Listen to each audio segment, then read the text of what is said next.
キリン、トキリン、トキリン、トキリン、トキリンチャンネル、さあ、始まるよ。皆さん、こんにちは、トキマルです。本物の雑談。今日は3本立てでお送りします。ダメ。雑談だからその何本立てとかっていうのがそもそもダメ。間違えました。ちょっと仕切り直します。本物の雑談。はい。過去にね、1回だけ同じテーマで、話してます。本物の雑談。コーヒー、今入れたんですけど、僕はもう鍋、調理器具1個しか持ってないんですよ。チタンカップ、こんな小さな。それ一つでやってるんですけどね。すべての食事、それだけでやってるんですけど、昨日ね、それで、味噌汁を作ったんですよ。で、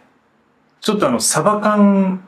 をその味噌汁に入れて、ちょっとサバの味噌汁みたいなものにしてみたんですよね。普段は入れないんですけど。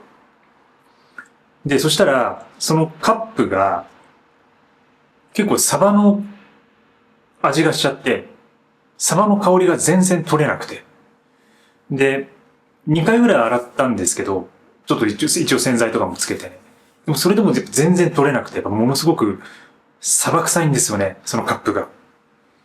で、それに朝からちょっと困ってしまって、ワンワンって感じだったんですけど、で、それでこのネスカフェをね、今入れてみたんですよ。そしたら、どうなったと思います皆さん。サバ味のネスカフェが出来上がりました。なんかね、ネスカフェだからさすがにそのサバの香りは消えるだろうって思ってたんですよ。で、思うでしょ。だって、そんないくらそのカップにサバの香りがついているからといって、それで作ったね、お湯を入れたら、さすがにその強力なネスカフェのコーヒーの香りがかき消してくれるだろうって思うじゃないですか。でもね、ほんわり奥の方からサバの香りするんですよね。サバ味のネスカフェっていうものを作ってしまった。これはもうとんでもないもので。まあ、ネスカフェでさ、サバ味っていうか、よくほら、香り華やぐとかなんか濃いめとかあるじゃないですか。いくつかバージョンがね。そんな中で新たな商品開発に私が呼ばれた時に、ネスカフェのじゃあ、今度サバ味で行きましょう。みたいな感じで通って、で、これができましたっていう感じの雰囲気。それくらい、あってもおかしくないようなぐらい強くサバが出ている。やっぱいるんだよな。どうしような、これ結構ね、いるんだよな。これしばらく使わないと取れないな、サバの香りが。で、コーヒーに関連することでちょっと話をすると、この間ね、結構最近コーヒー屋さんのコーヒー飲んでるんですよ。なんか、スターバックスとか、ああいう大手系のとこから、あるいは普通に個人でやってるような豆屋さんがやってるようなコーヒー屋さんとか、いろいろ、自分が行く場所でちょっと買ってみて飲んでるんですけど、気づいたことがあって、本日のコーヒーっていうメニューを置いてるお店あるじゃないですか。本日のドリップコーヒー。で、これスタバでもあるんですよね。でも個人のとこでもあると。で、あれを置いてるとこで、本日のコーヒーを、毎日多分変わってるところもあれば、変わってないところもありますよね、あれ。1週間ごとに変えてるとか、3日おきに変えてるとか、で、全く変えてなくてずっと同じものを使ってるとかね。でもなんとなく本日のコーヒーを頼んだ時に、今日はケニアです、みたいな、一言言ってくれるじゃない。今日はガテマラです、みたいな。それがうまいんじゃないかなっていうことに気づいたんですよ。普通にドリップコーヒーっていうとさ、何を使ってるかわかんないですけど、一言、今日はケニアですとかって言われると、やったみたいな。やった今日のドリップコーヒー、ケニアだみたいな感じで、実際に飲むとね、やっぱり美味しいんですよね。で、あれっていうのは多分、そこのお店に毎日行く人のためにあるのであって、なんか初めて行ったところでじゃあ本日のコーヒー出されて嬉しいかと言われると、っていう疑問はあると思うんですけど、僕は結構ね、嬉しいですね、あれは。うん。なんかこう、それがたとえ3日とか4日とか、あるいはずっと変わっていない同じような豆を使っているのだとしても、なんか気分的に今日はケニアですとか、今日はマンデリンですみたいな感じに言われると、ああ、なんかありがたいなーってことをね、感じますね。うん。で、もし自分がまあコーヒー屋さんやるんだったら、もう本日のコーヒー間違いないでしょうね。もう本日はネスカフェですって。うん。ゴールドブレンドですって。ね。うん。まあ、たまにね、うん。まあ、UCC です、みたいなね。今日は UCC です。本日のコーヒーです。みたいなのもあるのかもしれないですけど。でもやっぱ基本的にはまあネスカフェでしょうね。本日はネスカフェです。ゴールドブレンドです。とかね。本日はエクセラですとかね。まあそういう風になるだろうなってね。うん。そういう感じ。うん。そういうことを思ったと。うん。なんか考えてみれば結構その雑談欲みたいなものが自分の中にあるんだなってことに気づいてきて最近。雑談力じゃないんですよ。雑談する力は別に全然僕ないんですよ。でも雑談欲、雑談をしたい欲望っていうのがあるんじゃないかなってことに気づいてきて。で、それは自分が一人であるっていうこと。うん。喋る人がいないってね。友達いないしっていう。で、仕事でもずっと一人だしっていうね。うん。だからその雑談欲みたいなものを、こう話してるんですけど、なんか、まあでも結局、まあ皆さん多分動画見てくださってるけど、実際ここは私はそのカメラに向かって話しているわけですよね。それがものすごい不思議な光景だなって、まあ自分で思うんですけど。で、そのコーヒーをだからその買ってるって話でしたよね。でね、あとね、最近気づいたのは、電車に乗った時にこれ気づいたことなんですけど、電車に乗ったら、もうね、自分のスマホいらないんじゃないかなって最近思ったんですよ。これそのミニマリスト的にっていうのか、エクストリーム的にっていうか。なぜなら、みんなスマホ持ってるじゃないですか。誰かが持ってるから、それを共有すればいいんだっていう。なんかそういうね、感覚になってきていて、これどういうことかというと、例えば電車とかに乗ってて、で、東京の電車ってものすごい時間帯によってぎゅうぎゅうですから、この間むちゃくちゃ混んだのに乗ってしまったんですよね、たまたま。で、むちゃくちゃぎゅうぎゅうで、もう自分のその、なんか本とか、スマホとか全く出せない状況なわけですよ。でもさ、こう出してる人はやっぱりいるわけですよね。それでも、こう、なんとかして読んでやろう、なんとかして SNS 消費してやろうっていう強者がやっぱたくさんいるわけですよ。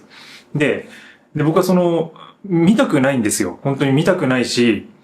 で、他の人のやっぱプライバシーのこととかあるじゃないですか。だからそういうこう、覗きとか絶対ね、覗いてそのスマホを見るとか絶対しないんですけど、たまたま見えてしまうときは、もうこんな距離でさ、前でこう、やられたらさ、むちゃくちゃ見えるじゃないですか。で、たまたまね、で、そこでこう、居合わせた人が、前に乗ってた人が、なんかスマホでこうやってたときに、インスタグラム見てたんですよ。で、これうわーと思って、で、もう目のやり場がもうないから、いろいろこう頑張って他のとこ見ようと思ったんですけど、どうしてもなんかその動画がね、流れてくるから、もう目に入ってきて、視界に。で、見ちゃったんですけど、なんか、スプーン、銀のスプーンをバーって切り出して、で、なんかそのものづくりみたいなその詳細ディティール見せるやつよくあるじゃないですか。で、あれでガーって、こう何ができるかな、何ができるかなみたいな感じで、スプーンをガーッと切って、で、なんか、むちゃくちゃこう、丸くして、で、なんかその金属をこう、今度加工したりして、曲げたりして、で、もうディティールしかないわけですよ。で、それもずっとそればっかやってる。ずっとこう、何か作ってるって、じゃあ何ができるのかなってもう思うじゃないですか。そしたら、なんかこう、紙に留める銀のカチューシャみたいなものができたんですよ。で、うわ、なんだこれはって思ったんですよね。しょぼって言ったらあれだけど、でも、なんかすごいやってることはすごいんですよ。めちゃくちゃ切り出してぐわーっと作って、その銀のカチューシャ最後できましたって。でもそれなんか、わざわざ銀のスプーンから作る必要あるかって。でもなんかそこにその人間の力っていうのが、なんかその、芸術っていうのかな、そのなんか無駄なものをあえて作り出すっていう、このまあ、私が作ってる動画もね、まあ無駄の極みですけど、だからそのやってる構造的には多分同じことやってるんでしょうけど、その銀のスプーンから、なんか自分好みのカチューシャを作り出すみたいなもの。うん、やってることは同じなのかもしれないですけど、それに思い当たった時に、すごいなって、人間ってすごいなって思いました。うん、やっぱどういうものからでもなんかいろいろやっぱ作り出して、なんかそういうね、最近多いですよね。なんか、すごいなんかディティール見せて、作る過程を見せて、最後できるんだけど、なんか、すごい全然面白くない、とんでもないものできるみたいな。これ何の役に立つのっていうのが出来上がるっていうね。なんかね、あれって、新しいなっていうか、なんかこれまでなかったようなコミュニケーションだし、うん、なんか動画ですよね。なんかショート動画でよくほら、こう、ためになるみたいなものはたくさんありますけど、全然ためにならないみたいな。でも途中は気になるからずっと見ちゃうんですよ。だからその視聴時間だけをキープさせるような、そのアテンションベースのものですよね、ものすごくね。アテンションだけはずっと保っておいて、でも最後できるものは全然しょうもなくて、で、それが別にためになるわけではないっていうこと。自分のためにはならないっていう。でも、それもなんか一つの、新しいその時代に入ってきてるのかなっていう考えもあって、で、やっぱりその意味とか効果とか自分へのなんかその効果とか期待とかで、なんかそれをこう求めるためにみんなそのなんか消費に走りがちなんですよね、どうしても。つまり、人はその自分が一番得をしたいって思っているから、自分がじゃあ何かを学ぶとか、何かを見たり読んだりするっていうのは、自分の中にそれを入れて、取り入れてから、なんか自分をこう成長させていきたいとか、自分が得をしたいとか、なんかそういう気持ちがやっぱりあるから、消費するわけで、あらゆる本とか。で、その消費の形っていうのはそれが勉強とかためになることもあれば、映画とかね、ドラマみたいにその感動するものとか、あと面白いもの、笑いをもらうために見るとかね、なんかそのいろんな享受の仕方がありますけど、なんかそういうものが、これまではなんかそういう、なんて言うんだろう、何かを見たら何かを自分が得られるっていうコンテンツが多かったんだけど、最近はそのやっぱりその、アテンションがね、必要になっているから、そのあらゆるプラットフォームにおいて、その視聴時間のキープとか、そういうものが必要になっているから、見ても何にもならないものが、むしろ出始めているし、で、それが、なんか面白くなっていくのかわかんないけど、でもなんか不思議なちょっとアイロニカルに、アイロニカルにっていうか、まあ、逆説的に、なんか、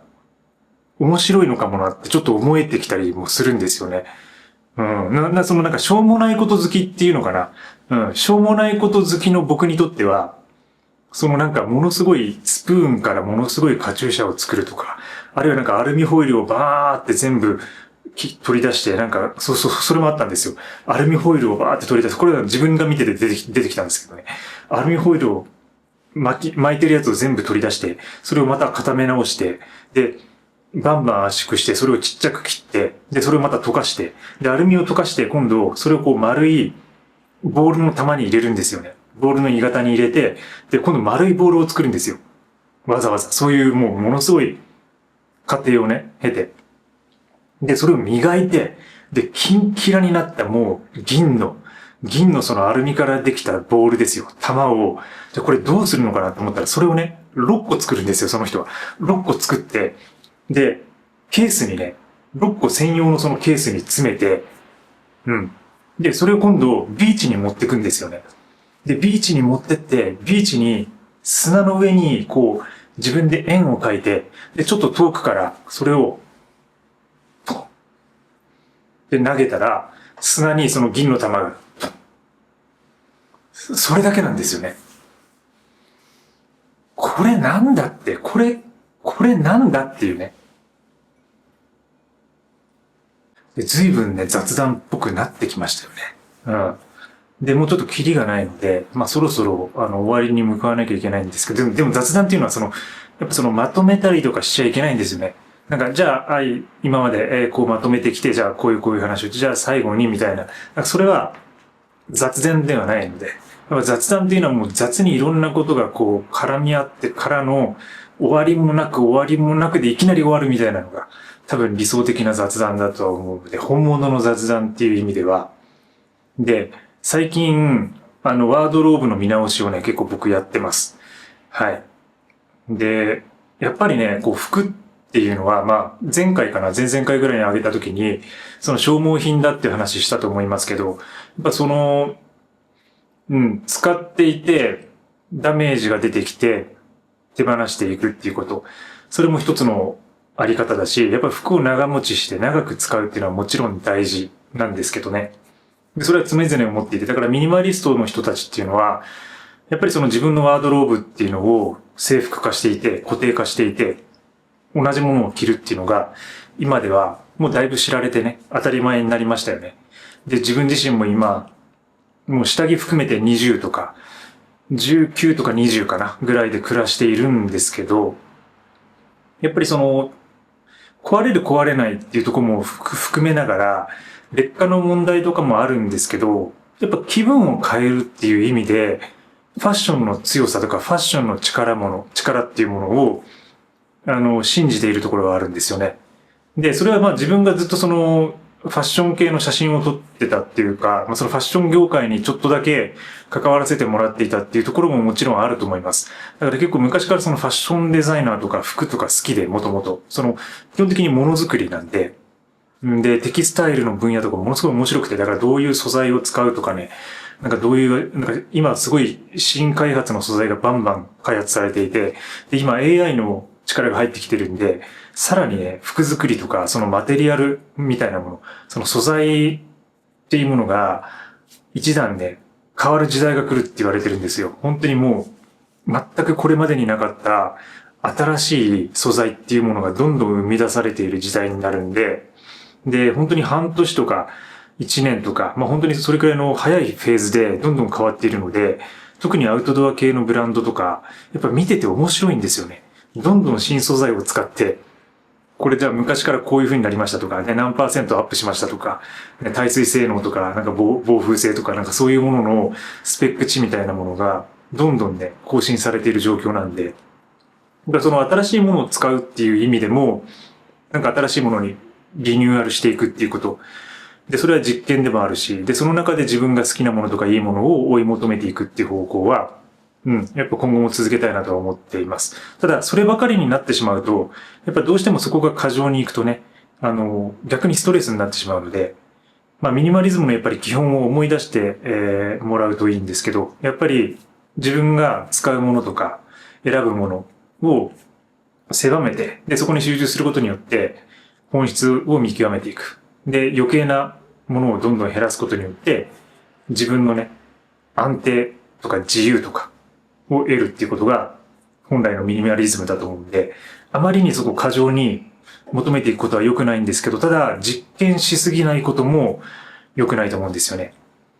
やっぱり生きてるからにはいろんなものを楽しまなければならないし、見なければならないし、で、しかも今、ものすごく私たちが面白い時代にいるっていうことですよね。本当に AI 時代の、パラダイムがもうガラッと変わるような時代にいるっていう、真っ最中にいるっていうことは、これは本当にもう何百年後から見たら、何百年後に、その歴史の教科書とかに多分載るような、まあもし人類が生き残っていればですけど、なんかそういうふうな革命のフェーズにいるっていうことなので、だからそこをなんかもっと楽しまなければならないなって、なんか思ったんですよね。でもどうしてもその持たない、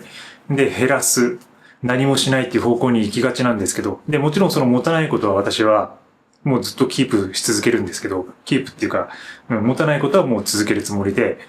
だから数は全然増やさないんですけど、でもその新しいものをやっぱ経験したりとか体験したりとか自分で実際に使ってみるとか、そういうものに投資しながら、なんか